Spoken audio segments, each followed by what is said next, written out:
Party dae het ek met die reflektor oor die kos gehang en sy het afgeneem. 'n Resepteboek is vir my soos 'n prentjieboek. Ja. En ek hou niks van resepteboeke wat nie prentjies by het nie. Selfs Want jy kan nie sien wat daar aangaan nie. Jy kan Ja. nie sien hoe dit moet lyk nie. Toe besef ek maar ek het 'n fotograaf nodig vir hierdie. Toe dink ek, hoe gaan ek dit doen? En die amazing ding is as die Here iets op jou pad bring, dan voorsien hy alles. Ja.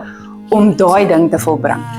En die volgende oomblik bel my seun my en sy, daai tyd was dit nog nie sy swaar nie, maar sy aanstaande swaar het 'n vriend wat 'n meisie het wat hiernatoe trek van Amerika af en hulle trou binne 2 maande en sy is 'n dosent aan 'n universiteit en sy spesialiseer in kosfotografie en sy het nie werk nie en sy sal baie graag by so 'n projek wil betrokke raak.